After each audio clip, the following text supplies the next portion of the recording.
오늘 화요일입니다. 화요일의 경우는 논쟁과 가르침의 날 이렇게 부르고 있습니다. 화요일 날에 있었던 주요 사건들은 우리가 어제 봤는데요. 무화과 나무가 열매 없는 것을 보고 다시는 열매를 맺지 못하리라 하는 그 말씀이 떨어지고, 다음날 이른 아침에 봤더니 이 무화과 나무가 뿌리째다 말라버리게 되는 사건이 일어났습니다. 그래서 이 무화과 나무의 저주를 통해서 예수님의 제자들에게 가르침을 주셨던 이야기, 그리고 이제 주된 관심은 또다시 제자를 데리고 성전으로 들어가셨을 때 이 종교 지도자들이 오기를 기다렸다는 듯이 예수님에게 여러 가지 어려운 질문들을 던지면서 예수님과 많은 논쟁을 벌이게 됩니다. 근데 그 논쟁에서 누가 이기냐면 예수님께서 반박할 수 없도록 그 모든 논쟁에서 결국은 이겨내요. 그것을 바탕으로 해서 주님께서 가르침을 이제 베풀어요. 어떤 가르침이냐? 오늘 우리가 읽는 이 마태복음 23장의 내용들을 예수님께서 말씀을 하시는 겁니다. 종교 지도자들은 자신들이 이렇게 하면 예수를 책잡고 어떤 빌미를 잡아서 죽일 수 있겠다 생각을 했지만, 사실상 그 모든 문제를 제기했던 것들 때문에 자신들이 결국 코너에 몰리게 된 겁니다. 그래서 예수님은 어쩌면 마치 그 기세를 몰아서 제자들과 무리들을 향해서 이 종교 지도자들의 이 신앙의 행태를 낱낱이 소위 까발리면서 이러한 신앙생활이 얼마나 하나님 앞에 저주받아 마땅한 일인가 하는 것을 말씀하시는 내용이 소개됩니다. 이에 대한 가장 자세한 소개는 이 복음서 중에서 마태복음이 아주 자세하게 소개하고 있고, 다른 복음서들은 간략하게 그 부분만 살짝 얘기하고 넘어가는 그런 정도입니다. 그래서 우리가 오늘 그 내용들을 좀 집중해 보려고 하고요. 그 다음 이제 또 하나 유명한 일이 뭐냐면, 예루살렘 이제 성전에서 이제 제자들과 함께 다시 가까운 베다니로 나가시면서, 제자들이 당시에 그 헤롯 성전이 46년이나 됐음에도 불구하고 완성이 되지 않았다라는 말은 그만큼 그 성전을 짓는 일에 온 힘을 기울였다는 겁니다. 그 화려함과 웅장함을 보고 놀라워하는 이 제자들에게 이 성전이 다 무너지게 되리라 하는 그런 말씀을 하시게 됩니다. 그러면서 제자들이 적지 않은 충격을 받아요. 그래서 그에 대해서 물으셨을 때 예수님이 가까운 미래에 성전이 어떻게 무너지게 될 것인가에 대한 가까운 미래에 있게 될 하나의 심판, 그리고 그것을 바탕으로 주님의 재림 시에 있게 될 그런 무서운 심판과 그 징조들에 대해서 말씀하시는 내용이 소개됩니다. 그래서 우리가 이것을 소위 감람산 강화라고 불러요. 감람산에서 종말에 대하여 예수님이 가르치셨던 말씀입니다. 그래서 이 화요일 날에 이런 세 가지의 주요 사건이 있었다는 것이고, 당시 종교 지도자들이 예수님을 향해서 기다렸다는 듯이 문제거리로 삼았던 내용들이 뭐냐면, 도대체 네가 무슨 권위로 성전에서 네가 이와 같은 행패를 부릴 수 있느냐? 네가 어디서부터 그런 권위를 받았다고 네가 그렇게 하냐? 한 것으로부터 이런 논쟁들이 시작이 됩니다. 그래서 권위의 문제에 대한 논쟁, 또 가이사의 세금을 바치는 문제를 또 삼아서 어려운 난제를 또 던지는 이야기, 또 부활에 대한 이 예수님의 가르침에 대해서 반대하는 이 사두개인들의 또 공격, 그리고 이제 나중에는 어떤 계명이 크냐 하는 그런 이야기들로 이 한 주요 논쟁거리가 한 4가지 정도 이런 논쟁거리를 가지고 논쟁을 벌이는데, 결국 그들이 키오패를 완전히 당하게 됩니다. 주께서 그들이 대답할 수 없는 그러한 답변들을 다 하시고 난 다음에 예수님께서는 그 종교 지도자들의 위선과 그 위선의 끝이 어떻게 될 것인가에 대해서 가르쳐 주시고 있다는 겁니다. 오늘 저와 여러분 이 부분에 좀 주목을 하면서 하나님의 또 주께서 우리 주시는 교훈을 우리 마음에 채우기를 바랍니다. 이 부분이 강조하는 주요 핵심적인 내용들은 뭘까요? 믿음과 행실 혹은 믿음과 삶의 진실함이 정말 중요하다. 또 우리 마음의 중심이 역시 하나님 앞에 진실해야 된다 하는 것을 이 가르침을 통해서 강조하고 있다 하는 겁니다. 먼저 마태복음 23장 1절부터 12절의 이런 내용에서는 전반적인 내용들을 말씀하시는데 무리들과 제자들에게 종교 지도자들의 위선을 경계하게 하시는 말씀을 주셨습니다. 대략 어떤 내용들이 있느냐? 모세의 자리에 앉기를 좋아하는 자들이다 이렇게 말합니다. 이 모세의 경우는 율법의 수여자 역할을 하죠. 백성들에게 전달한 역할을 하고 그 율법의 참뜻을 가르치는 역할들을 했던 겁니다. 그래서 모세가 가졌던 그 위엄과 권위를 그들이 마치 자신들의 것인 양 생각하면서 그들이 모세의 자리에 앉아있다 이렇게 말했어요. 그러면서 그들의 가르침은 듣되 그들의 행위는 본받지 말아라 이런 말씀을 하십니다. 물론 그 가르침이 올바른 말씀의 가르침일 경우 예수님이 그렇게 말씀하시는 겁니다. 예수님은 산상수훈 가운데서 이런 좀 충격적인 말씀 하신 적이 있어요. 뭐냐면 너희의 의가 서기관과 바리새인의 의보다 낫지 않으면 결코 천국에 들어가지 못한다. 그런 말씀을 하신 바 있습니다. 이것도 당시 사람들에게는 큰 충격이었습니다. 왜냐하면 이스라엘 사람들에게 있어서 이 종교 지도자들, 특별히 바리새인 같은 경우에는 아주 종교 최고의 엘리트들에 해당되는 이들이기 때문에 그래요. 그래서 모든 부모들은 자신의 자녀들이 그와 같은 사람이 될 수 있다면 최고의 영이다 이렇게 생각했던 부류거든요. 그런데 너희의 의가 그들의 의보다 더 낫지 않으면 결코 천국에 못 들어간다. 예수님이 얼마나 이게 충격적인 일이 됐겠습니까? 예수님이 그렇게 하신 말씀에는 오늘 이들에게 닥치게 될 화와 저주, 이 형벌에 대한 말씀 속에 그 핵심들이 다 담겨 있다는 것을 우리가 볼 수 있을 겁니다. 이들은 다른 사람에게는 어깨로 짐을 지우게 하면서 자신들은 손가락으로 이 모든 걸 하려고 한다. 좋은 것들은 다 자신들이 차지하길 바라면서 모든 굳은 것, 좋지 않은 것들은 다른 사람에게 다 시킨다. 이런 자들이라고 말을 하고 있습니다. 또 이들의 특징은 입는 옷으로부터도 그 특징이 드러나는데 경문이라고 하는 것, 이마에 여러분 가끔 보면 이마에 이렇게 사각형으로 되어 있는 것 이렇게 차고 있는 경우들을 볼 겁니다. 지금도 이스라엘 사람 중에 그런 사람들이 있어요. 이 경문을 차는 것, 또 자신들이 입은 옷에 이렇게 술 이렇게 방울 같은 것들을 다 넣은 옷을 입어요. 이게 뭘까요?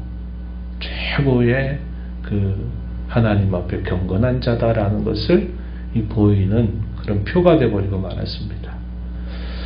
원래 주께서 그런 말씀을 구약시대에 주셨을 때는 그들이 말씀을 항상 자신들의 곁에 두고 살아라 하는 그런 외적인 표시로서 그렇게 주셨던 말씀인데 나중엔 그것이 자신들의 경건함을 자랑하는 하나의 수단이 되고 말았다 는 것이고, 그들의 행실은 항상 어디 가서 그들을 볼 수 있느냐? 잔치자리, 또 회당이 있는 자리, 또 자리에 가면 항상 상석, 윗자리에 앉기를 좋아하는 사람들이다. 이렇게 말씀했습니다. 자신들은 당연하다 생각했겠지만 주님은 뭐라고 말씀하시느냐? 주께서 말씀하신 것처럼 자기를 높이는 자는 낮아지고 자기를 낮추는 자가 높아진다. 이런 하나님 나라의 참된 이치를 말씀하시면서 이들의 모든 행태가 이와 같이 하나님 나라와 멀다는 사실을 말씀하셨습니다.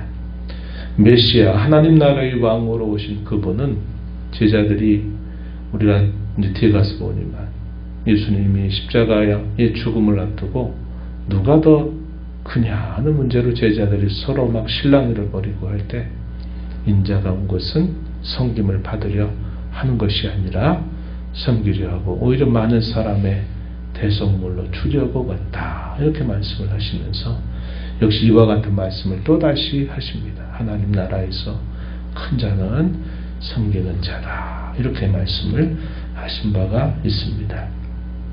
그런 다음에 이제 오늘 우리가 13절부터 36절까지 이어지는 말씀은 이들에 대한 구체적인 이 위선들, 이것에 대해서 아주 자세하게 예수님이 책망하면서 너희는 이러한 자들이 되어서는 안 된다. 제자들에게, 모여있는 무리들에게 이 말씀을 주시게 됩니다.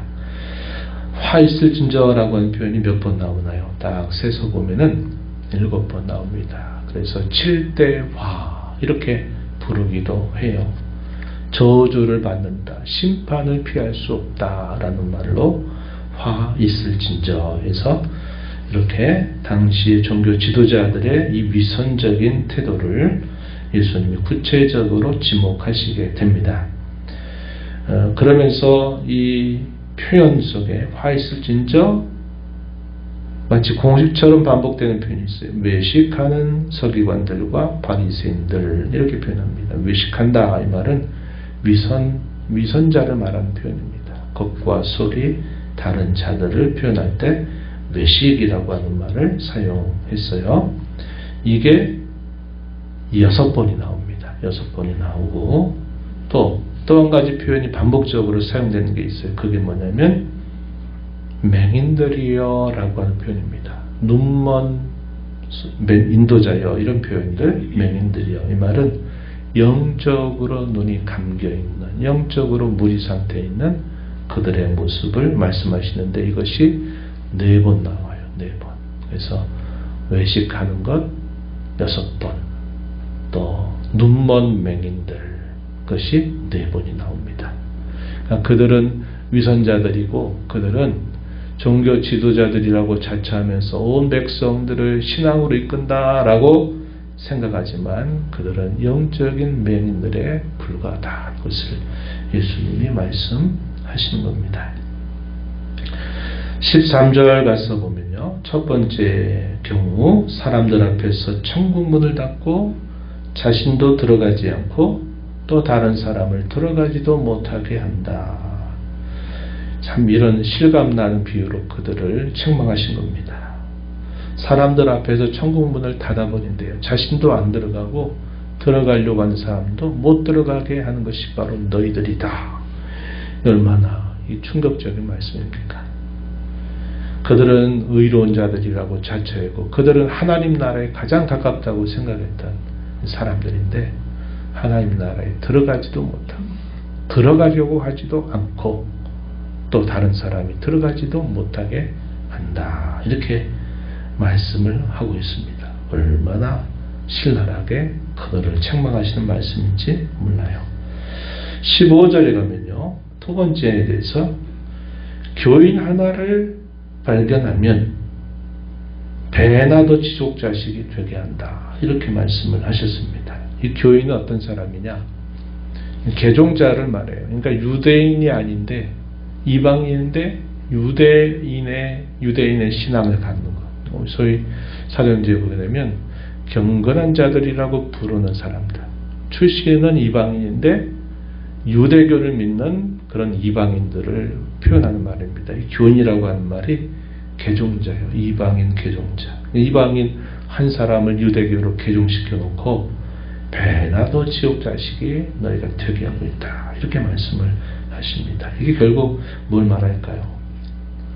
하나님의 백성들을 결국 실족하게 만들어서 하나님 나라에 들어가지 못하게 하는 자들이 바로 너희다. 이렇게 책망하시는 말씀이고요. 또 이어지는 내용에 보면요. 어떤 말씀이 소개되냐면 세 번째 그들에 대해 책망하시는 말씀에 보면은 눈먼 인도자라는 말, 맹인이란 말을 이제 예수님이 계속 사용하시는 부분이 소개됩니다. 어떤 내용이냐? 이들이 아주 교묘하게 가르침을 왜곡시켜 가지고 자신들을 경건하게 이렇게 치장을 하는 모습이 있었어요. 그게 뭐냐면 잘못된 맹세에 대하여 가르친 내용이었습니다. 그게 뭐냐면 제단을 향해서 맹세하는 것은 괜찮대요. 그런데 제단 위에 예물을 두고 맹세하면 그 맹세는 지켜야 된다고 말합니다. 또 이렇게 말했어요. 또 말하기를 그들이 하늘에 대해서 맹세하는 것은 괜찮고 하나님의 이름을 두고 맹세하는 것은 반드시 지켜야 된다. 또 이렇게 이상한 것을 또 가르쳤습니다.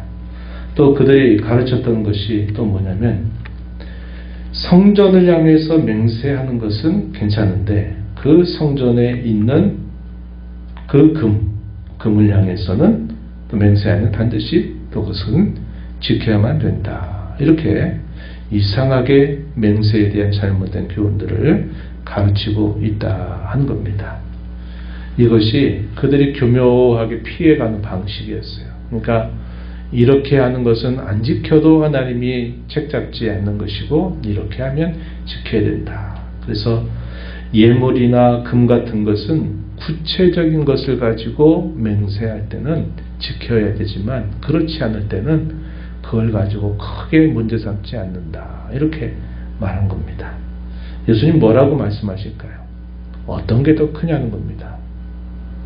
그 제단에 있는 예물을 거룩하게 하는 게 무엇 때문이냐? 제단 때문에 그런 거 아니냐? 그래서 예수님이 하시는 말씀은 제단 향해서 하는 것이나 제단에 드려진 예물이나 또 성전이나 그 성전 안에 있는 그 금으로 하는 것이나 하늘을 향해서 하는 것이나 이 모든 것들은 다 하나님 앞에서 하는 것이기 때문에 어떤 맹세라도 반드시 그 맹세는 지켜야 된다. 이렇게 말하는 겁니다.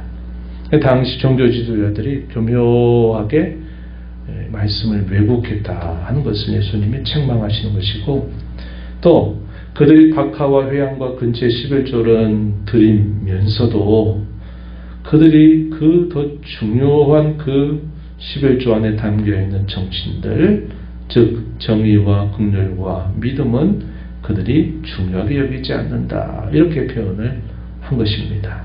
그래서 자신들은 11조로 이렇게 세세하게 하나씩 다 드리는 것을 자랑거리로 삼았지만 그 안에 담겨 있어야 될 그들의 모습은 그들이 갖추지 못했다는 것을 보여줘요. 24절에 보면요. 이렇게 말씀했어요. 하루살이는 걸러내고 나타는 삼킨다. 이렇게 말합니다. 작은 것들은 지키려고 애를 쓰면서도 큰 것들은 무시해버린다는 겁니다. 그래서 그렇잖아요. 11조로 드리는데 우리는 이렇게 보이는 걸 드리고 있다. 너희는 못해도 우리는 이렇게 한다. 그래서 자신들의 경건함을 자랑하고 싶어 하지만 그 11조를 드릴 때 하나님 앞에 가져야 할 가장 중요한 그 정신과 중심은 그것은 싹 무시해버린다는 거죠. 이러한 가르침들은 사실 오늘을 살아가는 저와 여러분에게 있었어도 그대로 우리에게 중요한 교훈을 주는 말씀들이 되는 겁니다.